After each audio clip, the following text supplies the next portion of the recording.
আলম হাসানের টার্গেটই হইতাছে বিবাহিত মেয়ে, ওই যার জীবনে অনেক মেয়ে থাকে, তার তো বউ আর ভাল লাগবে না, তো সে বিয়ে করবে। আচ্ছা, ইমরান ভাইয়ের কথাটায় আসি, আপনারা রেকর্ড করেন, এই বিষয়টা আসি। আমাদের বাসায় পাঠাই দিছে ও, ঝগড়া মানে ওদের বাসা থেকে আসি ঝগড়া করে পাঠাই দেওয়ার পরে আমি তো ওর সাথে সিজুকা সুমাইয়ের নামে একটা মেয়ের সাথে রাত্রে 12টা 1টা বাজে কথা বলতে দেখতাম। আপনারা কিন্তু ভালো মাইন্ডে নিয়েন, কথা বলতে দেখতাম, দেখার পরে দিয়ে আমি ইমরান বিপিরে সালাম দিছি। সালাম দেওয়ার পরে ভয়ে আর কিছু কই নাই, যে আলমে যদি জানে গালাগালি করবো, এর জন্য আর কিছু বলি নাই। পরে ওই ইমরানে আলম রে গিয়ে বলছে যে কি ভাই এরা কি আপনার বউ? তখন আলমের ভিতরে সন্দেহ ঢুকছে, কারণ আলম কোন একটা শপিং মলে একটা মেয়ে নিয়ে গেছে, সেটা ইমরান বিপি আর সুমাইয়া দেখছে, সুজনে দেখছে। দেখার পরে বলতেছে কি যে এটা বউ নাকি, কয় না আমার ছোট বোন, ধরেন কথাটা। তো সেই দিনই একটা মেয়ে নাম আয়শা নামে একটা মেয়ে আছে, ওই মেয়ের সাথে আলম হাসানের কয়েকদিনের সম্পর্ক ছিল কয়েকদিনের।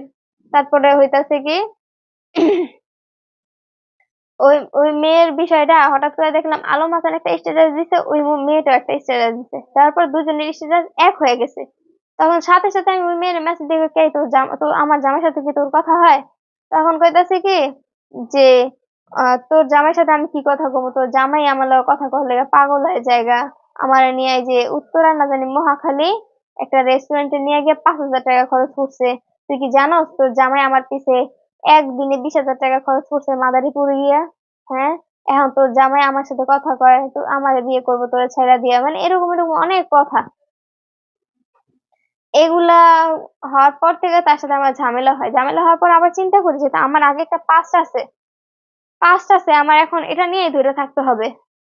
আচ্ছা, পাস নিয়ে আমি যদি একটু আপনাকে কোশ্চেন করি। হ্যাঁ, আমার পাস্ট নিয়ে পাস নিয়ে খোঁজ যদি করেন। কোশ্চেন করি, আলম হাসান বলেছে যে আপনার যে আগে বিয়ে হয়েছে হ্যাঁ, হ্যাঁ, সেটা হ্যাঁ, সে জানতো, জেনেও কুমারী কুমারী উল্লেখ করে আপনাকে সে নতুন করে বিয়ে না না, করেছে। কুমারী উল্লেখ কোনো হয়ই না, ওনাদের এলাকার সবাই জানে শর্মিলার আগে একটা বিয়ে হয়েছে, আর উনি কুমারী উল্লেখ করাই হয় নাই গা। তা আমি বলতে চাইতেছি যে সে তো কাবিনও দেখালো যে কুমারীর লেখা কাবিন।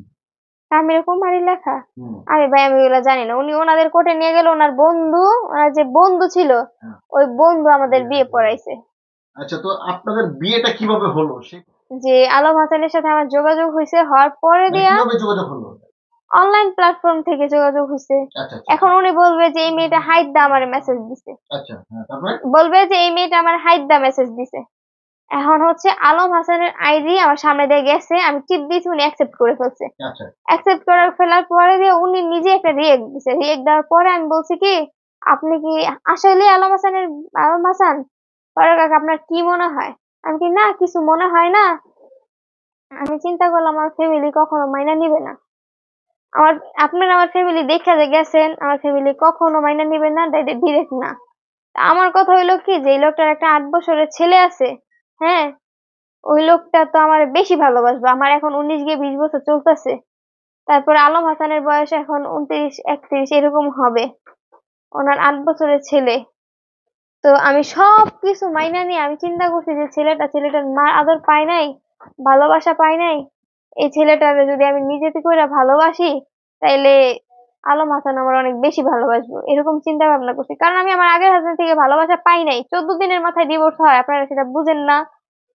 মানসিক ভাবে অশান্তিতে টর্চার করতে করতে আমার আগের হাজবেন্ডের বিষয়ে আমি কিছু বলতে চাই না, সে ছোট ছিল, ম্যাচুয়ার ছিল না, এর জন্য আমাদের ফ্যামিলিগতভাবে ডিভোর্স হয়ে গেছে 14 দিনের মাথায়। সেটা কিন্তু আলম হাসান জানে, তাহলে জানাইছি আমি কিন্তু। এখন হচ্ছে সমস্যা হইতাছে তার সাথে আমার সমস্যা, এটা উনি পারিবারিকে নিয়ে আসুক, সোশ্যাল মিডিয়াতে লাইভে গিয়ে কয় আমার সমস্ত ডকুমেন্ট চুরি করে নিয়ে আসছে, হ্যান করছে ত্যান করছে। আচ্ছা ভাইয়া, আমি আপনার ফোন দেই, আপনি আমার ফোনে কোন কোন ডকুমেন্টস আমি চুরি করে নিয়ে আসছি দেখেন। আমি যদি ওনার 60 70 লাখ টাকার ডকুমেন্ট চুরি করে নিয়ে আসতাম, তাইলে কি আজকে আমার এই অবস্থা থাকতো, আমার শরীরের এই অবস্থা থাকতো? আবার বলছেন যে যে বাড়াবাড়ি করছে, বাড়াবাড়ি করার কথা বলছে না, আমার ফোন নিয়ে টানা হেসড়ে এগুলো বলছে না। সেদিনকার ঘটনা হচ্ছে ও আমার ফ্রেন্ডের সাথে 3 দিন যাবত কথা বলতো, কথার ভিতরে সব নেগেটিভ কথা বলতে গেলে আসেন দেখা করি, আসেন দেখা করি, আপনার প্রবলেম কি ওই মেয়ে জামাই আছে, সংসার আছে। আলম হাসানের টার্গেটই হইতাছে বিবাহিত মেয়ে।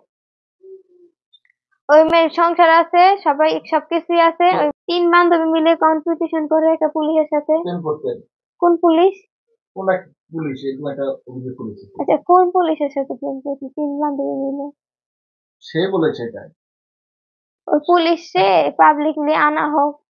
আচ্ছা, উনি আমারে ঠকাইতাছে, আমার নামে বদনাম উনি হচ্ছে জয়দেবপুর যেদিন আসছি সেদিন আমি বলতাছি যে আপনি যে আমার সাথে এমন করেন, হ্যাঁ দেখবেন আল্লাহ আমার লেগে ভালো কিছুই রাখবো। আপনি যে আমার সাথে এমন করেন, গালাগালি করেন, তোর কি মনে হয় তুই আমার জীবন থেকে গেলে তোর আমি আস্ত রাখুম?